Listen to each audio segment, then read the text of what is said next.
फैगौ 30 जुलाइ खालि क'क्राझारनि साइ स्टेडियामाव 133थि खेब एसिया हादोरमानि बयनिख्रुइबो गोजामसिन दुरान्ड काप बियो जानो थांगासिनो दङ आरो बेनि थाखाय जोङो फोथार बानायनाय बा बायदिसिना खामानि जिखिनि जोङो मावनांगौ दङ गासैबो जोंहा प्राय जोब्बाय। जोंहा 30 जुलाइ खालि माखासे हारिनि कालचारेल बा हारिमुवारि दिन्थिफुंनायबो जागोन, जेराव जोङो गिबि खेबनि थाखाय डिमासाफोरनि जि मोसानाय बेखौबो जोङो दिन्थिफुंनो थाखाय आखायाव लानाय जादों। बेनि जि रिहार्सेल खालामनाय बेयो सोलिगासिनो आरो बे टुर्नामेन्टखौ जाहाथे जोङो गोग्गोमै बा मोजाङै जों खुंफुंसारनानै हरनो हायो, बिनि थाखाय जोङो जायगायाव मोनसे कमिटि दानानै लादों आरो बे कमिटिनिनो दिनै जोङो जि मावखुलि जों बेखौ बेखेवनाय जादों आरो बे मावखुलियाव जिरायनानै जोंनि बिभिन्न दालाइ कमिटिफ्रा गाव गावनि माखासे प्लेनिंखौ खालामगोन, जाहाथे बे टुर्नामेन्टखौ मोजाङै खुंफुंसारनानै हरनो हायो बेनि प्लेनिंखौ खालामगोन आरो बेखौ जों दिनै बेखेवनाय जाहैबाय। बयबो मिथिगौ बे टुर्नामेन्टआव गासै 4 गोहोगोरा एबा गोख्रों दोलोआ बाहागो लागोन। North east United FC, Odisha, BSF आरो जोंनि गावनि मोनसे टीम बड'लेण्ड एफसि, गासै 4 गोख्रों दोलोआ बे टुर्नामेन्टआव बाहागो लागोन आरो गोजोनथाव बाथ्राया बेनो एबारनि बे टुर्नामेन्टआव क्वार्टार फाइनालसिम बेयाव गेलेनाया जागोन।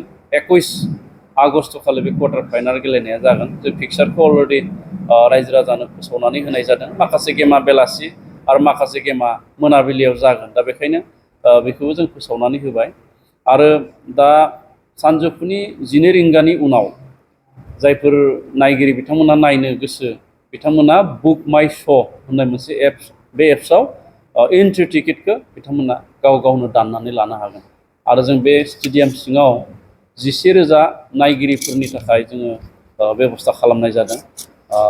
टिकेटनि रेटखौ जों बानायनाय जादों VIPफोरनि थाखाय 500 आरो खोला जि स्टेन्ड दङ बेयाव 180, साहा जि स्टेन्ड दङ बेयावबो 180 आरो सानजाहा जि स्टेन्ड दङ बेयाव 240 रांजों खालामनाय जादों।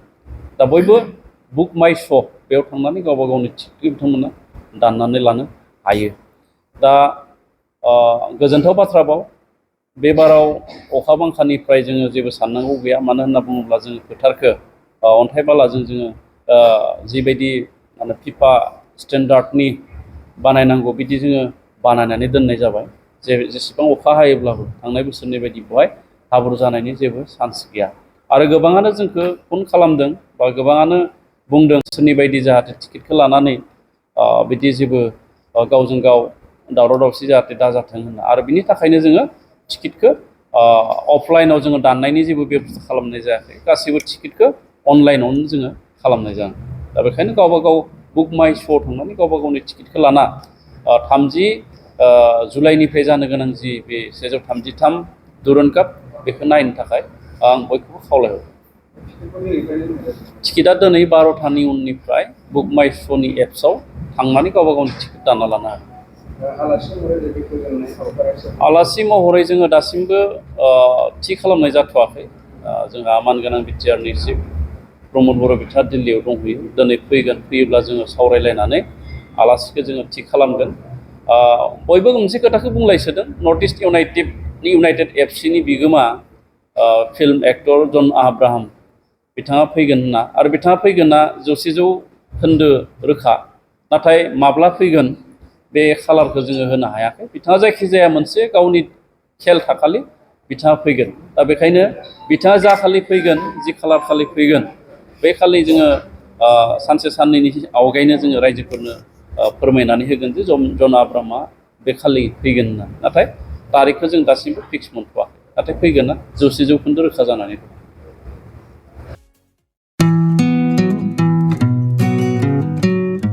मोनसे फोसावथाय नोंथांमोननि थाखाय मोनसे गोजोनथाव खौरां लानानै फैदों।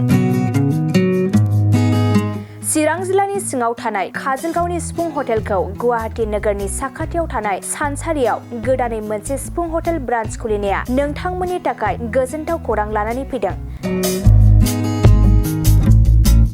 नोंथाङाबो जुदि गुवाहाटीयाव थायोब्ला एबा गुवाहाटी नोगोराव दावबायहैनाय समाव बर'नि दोरोङारि ओंख्रिखौ जानो लुबैयोब्ला गुवाहाटी नोगोरनि साखाथियाव थानाय सानसारियाव गोदानै बेखेवनाय सिफुं हटेलाव थांनानै जाहैनो हागोन। बे सिफुं हटेलाव नोंथाङा बाङाय बेसेनावनो बर'नि गोबां गुबुन गुबुन दोरोङारि जाग्रा ओंख्रिफोरखौ मोननो हागोन। अनला दाउ, सबाय दाउ, अमाजों नारजि, मैथा अमा, ना बाथोन, थारुन ना, थारुन अमा आरो गोबां बायदि बायदि बर'नि ओंख्रिखौ बे बर'नि सिफुं हटेलाव मोननाय जायो। सोरबाफोर जुदि बे सिफुं हटेलाव बर'नि संनाय खावनायखौ जानो थाखाय सिगांग्रो अर्डार हरनोब्ला नैबे 9864747796 9954772037 जानबुं नम्बराव कल खालामनानै बुकिं खालामहरनो हागोन।